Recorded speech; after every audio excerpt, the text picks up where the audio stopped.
What is time? It's a question so fundamental that honestly, it feels almost impossible to answer. Yet, we live with its consequences every single moment. If you were to look up the most frequently used nouns in the English language, you'd find time sitting right at the top of the list.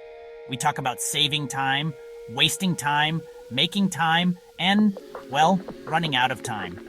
It governs our schedules, our memories, and even our aspirations for the future. This constant presence in our language and thoughts really highlights just how deeply embedded the concept of time is within the human experience. It feels a bit like a river, flowing relentlessly in one direction, carrying us from the cradle to the grave whether we like it or not. And honestly, this feeling of a forward-moving current is one of the most powerful intuitions we possess. We instinctively understand the difference between a moment ago and a moment from now. The past is fixed, a landscape of events we can look back on and remember but never change. The future, in contrast, feels open, a realm of possibilities that we can influence with our choices and actions today. This fundamental distinction between what has been and what is yet to come is the central puzzle of time. Why does it have this unyielding directionality? Why can we remember yesterday but not tomorrow? Our entire existence is built upon this one-way street. Operationally, we know exactly what time is. We build clocks of astonishing precision, from the old pendulum grandfather clock in the hall to the atomic clocks that make our GPS systems work. We measure it in seconds, minutes, hours, and years. We use it to coordinate our lives, to meet for coffee, to launch spacecraft, and to conduct scientific experiments. In this practical sense, time is one of the best understood and most accurately measured quantities in all of science. We've mastered its measurement, yet the deeper question of its nature, of it behaves the way it does, remains one of the most profound inquiries in modern physics. The journey to understand time isn't just about understanding clocks or calendars, it's about understanding the universe itself. The story of time is intertwined with the story of the cosmos, from its very first moments to its ultimate fate. It involves the birth of stars, the formation of galaxies, the evolution of life, and even the very existence of our memories and our sense of self. To ask why time moves forward is to ask why the universe is the way it is. It's a question that takes us from the familiar ticking of a clock on the wall to the mind-bending realities of cosmology and thermodynamics. From a physicist's perspective, the most useful way to think about time is, honestly, not as a flowing river, but as something much more mundane, a label. Imagine the entire history of the universe as a colossal collection of events. An event is simply something that happens at a particular point in space and at a particular moment. The coffee cup sitting on your desk is an event. The sun emitting a photon of light is an event. You reading this sentence is an event. Time, in this view, is the system we use to put all these countless events in order. It's like a cosmic filing system, letting us say that one event happened before or after another. This way of thinking kind of strips away much of the emotional baggage we associate with time. It treats moments as coordinates, much like the coordinates you'd use to find a location on a map. If you want to specify a location on Earth, you provide a latitude and a longitude. Similarly, to specify an event in the universe, you provide 3 coordinates for its position in space and 1 coordinate for its position in time. Albert Einstein's theory of relativity beautifully unified these concepts into a single 4-dimensional fabric called space-time. In this framework, time is just another dimension, though it definitely has some very special and peculiar properties that set it apart from the 3 dimensions of space. Thinking of time as a label helps us understand why the fundamental laws of physics seem so unconcerned with the flow of time. The equations that describe gravity, electromagnetism, and the quantum world work perfectly well, whether you run them forward or backwards. They simply describe the relationship between different events in space-time. They tell you what happened, given a certain set of conditions at one point in time. They do not contain a built-in instruction that says time must only move forward. The laws themselves are time-symmetric. They treat the past and future on an equal footing, which is a stark contrast to our everyday experience. This scientific description might feel kind of sterile and honestly a bit dissatisfying. It doesn't seem to capture the lived reality of time, the feeling of anticipation for the future or nostalgia for the past. But that's precisely the point. The real puzzle isn't what time. It's a coordinate, a label for moments.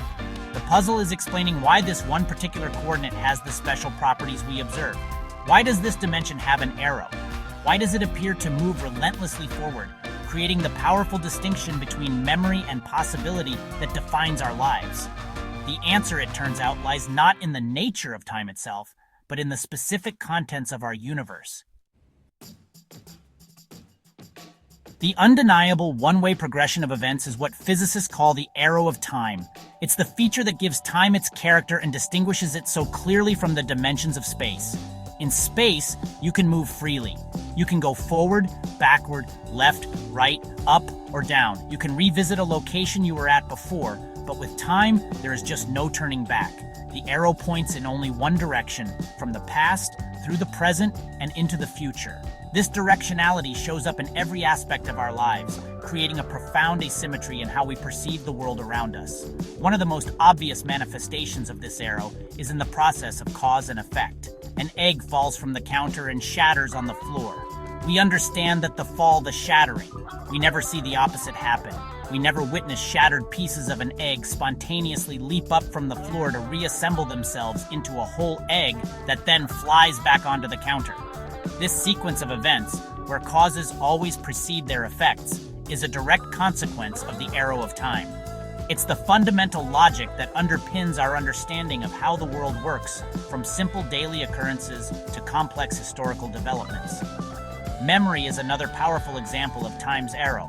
We have memories of the past, detailed records of events that have already occurred. We can remember what we had for breakfast this morning, the conversations we had yesterday, and the major events of our lives. Yet, we have absolutely no memories of the future. We can make predictions, we can have hopes and fears about what is to come, but we cannot remember what we will have for breakfast tomorrow. This asymmetry between our knowledge of the past and our ignorance of the future is a direct reflection of the one-way flow of information in our universe, a flow that follows the arrow of time. This arrow is so pervasive that we often take it for granted, assuming it must be a fundamental property of the laws of nature.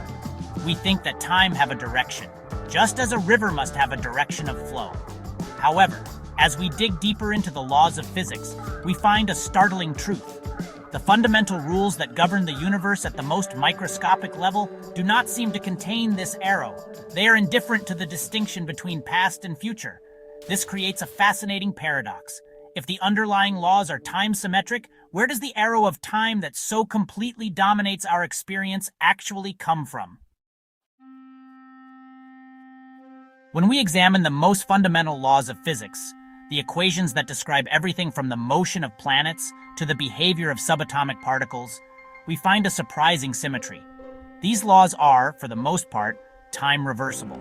This means that if you were to record a physical process, like two billiard balls colliding, the laws of physics would allow that process to happen in reverse. If you played the video backward, showing the balls flying apart and then coming together, the reverse sequence of events would still perfectly obey the laws of motion. Nothing in the equations of classical mechanics forbids this from happening. This time reversal symmetry isn't just a feature of simple mechanics. It actually extends to the grand theories that describe our universe. The equations of Einstein's general relativity, which govern gravity and the structure of space-time, work just as well forward in time as they do backward. The same is true for the equations of quantum mechanics, which describe the strange world of atoms and particles. At this foundational level, there is no inherent forward direction. The universe, according to these rules, doesn't distinguish between yesterday and tomorrow. It's kind of like a road that has no one-way signs posted on it. The rules of the road permit travel in either direction. This presents a pretty profound conflict with our lived experience. We know that eggs don't unscramble and that spilled milk doesn't gather itself back into the glass. Our world is full of irreversible processes that clearly define a direction for time. So, if the fundamental laws are time-symmetric, why is the world we see so asymmetric in time? The answer is that the arrow of time is not a property of the laws themselves, but a property of the particular state of our universe. It's an emergent phenomenon, born from the specific conditions in which our universe began. A helpful analogy is to think about gravity. The fundamental laws of physics don't have a built-in up or down. In the vast emptiness of space, there is no preferred direction. However, here on the surface of the Earth, there is a very clear distinction between up and down. This isn't because the laws of physics are different here, but because we live in the influential presence of a massive object, the Earth. The planet's gravity creates a local arrow pointing downward. In a similar way, the arrow of time is not a fundamental law, but a feature of our local cosmic environment, created by the influential conditions of the Big Bang. So, the key to resolving the paradox of time's arrow, honestly, lies in looking back to the very beginning of our universe, about 14 billion years ago. The evidence, well, it overwhelmingly suggests that the universe began in an extraordinary and highly specific state. At the moment of the Big Bang, the universe was incredibly hot, incredibly dense, and crucially, in a state of remarkably low entropy. This special starting condition is actually the source of the arrow of time. It's kind of like the cosmic equivalent of the Earth's mass creating a down direction. The Big Bang's low entropy state created a forward direction for time. This idea is often called the past hypothesis. It basically posits that the reason the universe is more ordered in the past than it is in the future is simply because it started out that way. It's a historical fact about our cosmos.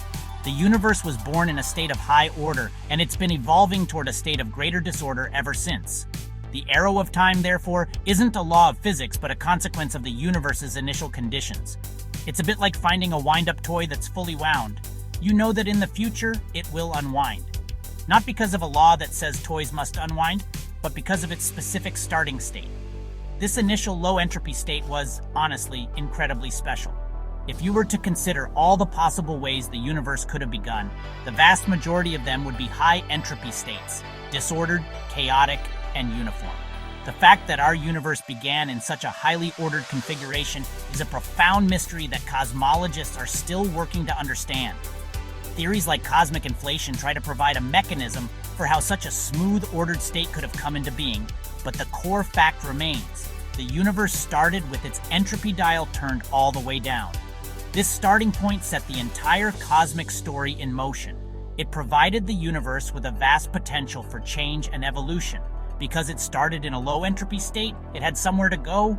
It could transition from order to disorder, and in doing so, allow for all the interesting and complex processes we see around us today. The one-way direction of time, that feeling that the past is different from the future, is a direct inheritance from this one-time cosmic event. We're living in the long unfolding aftermath of a universe that was born in a very particular way. To fully grasp why the Big Bang's initial state is so important, we really need to understand the concept it relates to entropy. In simple terms, entropy is a measure of the disorder, randomness, or the messiness of a system. A system with low entropy is highly ordered and structured. On the other hand, a system with high entropy is disordered and uniform. Think of a brand new deck of cards, all arranged by suit and number. That's a low entropy state. There's only one way for the cards to be in this perfect order. Now, if you throw the cards in the air and just let them land in a jumbled pile, you get a high entropy state. There are just countless ways for the cards to be mixed up. This concept is actually enshrined in one of the most fundamental principles in all of physics, the second law of thermodynamics. This law states that in an isolated system, entropy never decreases. It can stay the same, but it will almost always increase over time. This is not just a suggestion, it's a statistical certainty. There are vastly more ways for a system to be disordered than for it to be ordered. So, as things change and interact, they'll naturally tend to move toward one of those many available high entropy configurations. The universe as a whole is one such isolated system, and its total entropy is always on the rise.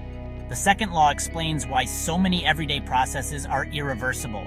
Why does an egg break but not unbreak? Well, when the egg is whole, its molecules are arranged in a very specific, low entropy structure. When it shatters, those molecules are scattered into a much more disordered, high entropy arrangement. There are just way more ways for the molecules to be scattered on the floor than to be in the perfect shape of an egg. The system naturally moves toward the state with the highest number of possible arrangements, which is the messy, broken state. The arrow of time is, in essence, the universe obeying the second law of thermodynamics. This law is what connects the microscopic time-symmetric laws of physics to the macroscopic time-asymmetric world we experience. While the individual interactions of molecules might be reversible, the collective behavior of trillions upon trillions of them is statistically irreversible. The journey from low entropy to high entropy provides a clear and unambiguous direction for time. It's the reason why cream mixes into coffee but never unmixes, why buildings crumble over time, and why we remember the past, a lower entropy state, but not the future, which is a higher entropy state. The arrow of time is really just the arrow of increasing entropy. To better visualize how increasing entropy creates complexity, let's consider a simple analogy: a bottle of perfume in a sealed room. When the perfume is inside the bottle, its molecules are confined to a small, specific region of space. This is a simple, highly ordered, low entropy state. Now, imagine you open the bottle. The perfume molecules begin to spread out, moving randomly until they're evenly distributed throughout the entire room. Once they're fully spread out, the system has reached its final state: simple, uniform, and high entropy. The air in the room is now just faintly scented everywhere.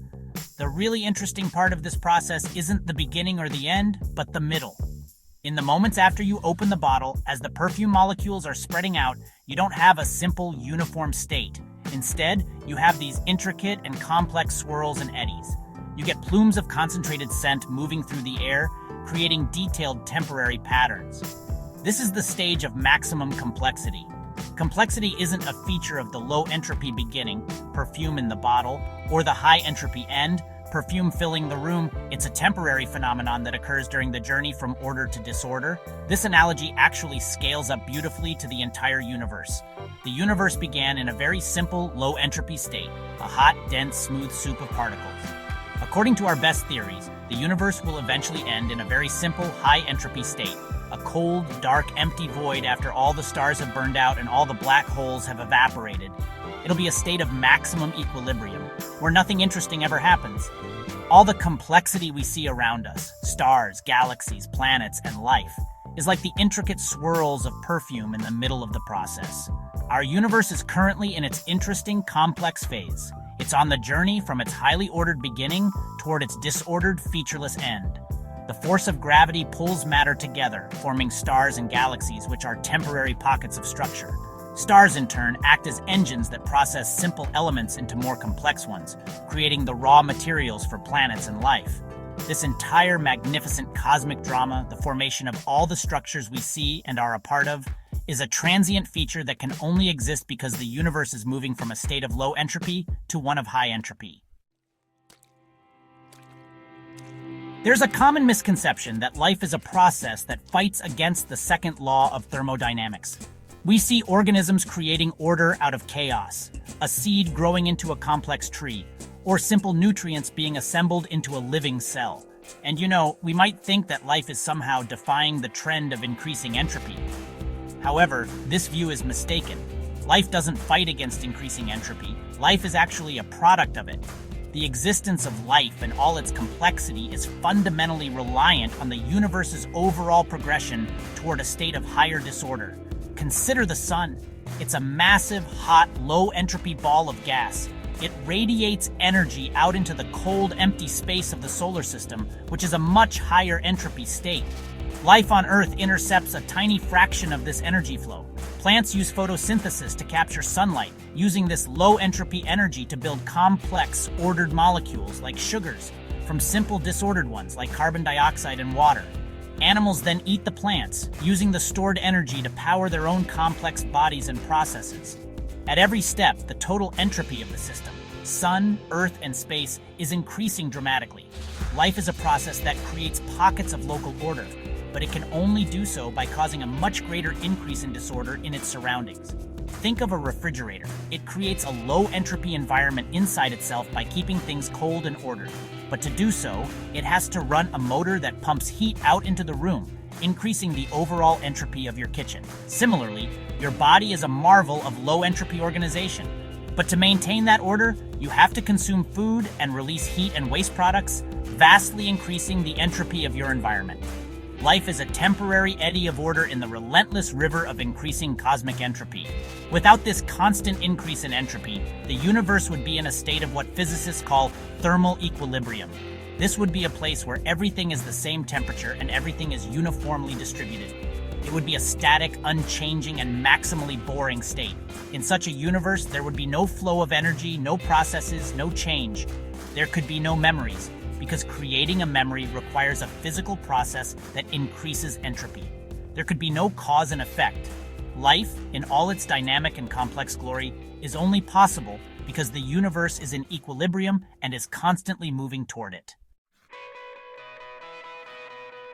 We've established that the universe started in a simple, low-entropy state and is heading toward a simple, high-entropy state. We've also established that all the complexity we cherish, including life itself, exists in the fertile middle ground of this cosmic journey. The arrow of time, driven by the second law of thermodynamics, provides the necessary conditions for interesting things to happen.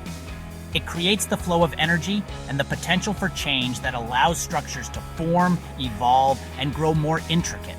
Without increasing entropy, the universe would be static and dead. However, saying that increasing entropy allows for complexity isn't the same as explaining why it appears. This is where the frontier of scientific research currently lies. We have a pretty good grasp on the overall thermodynamic story, but the specific pathways that lead from a simple soup of particles to something as astonishingly complex as a human brain are still being uncovered. Why did matter clump together to form galaxies and not just disperse evenly? What are the precise chemical and geological steps that allowed non-living matter to organize itself into the first living cells? These are active and exciting areas of investigation, involving fields from chemistry and biology to information theory and geology. Scientists are exploring how information itself plays a role in the formation of complex structures and how the specific laws of physics, combined with the arrow of time, make the emergence of complexity not just possible, but perhaps even likely under the right conditions. The story of complexity is not just about entropy. It's about how energy flows through systems and how that energy is harnessed to build and maintain intricate patterns against the constant pull of disorder. Understanding the arrow of time gives us a profound new perspective on our place in the cosmos. We are not just inhabitants of the universe, we are a feature of its evolution. We are the temporary, intricate swirls in the cosmic perfume, a product of the universe's grand journey from a special, ordered past to a generic, disordered future. The fact that we can even ponder these questions, that we can remember the past, anticipate the future, and build theories about the nature of time is a testament to the remarkable creative power of increasing entropy. The story is far from complete, but its basic outline is both beautifully simple and deeply meaningful.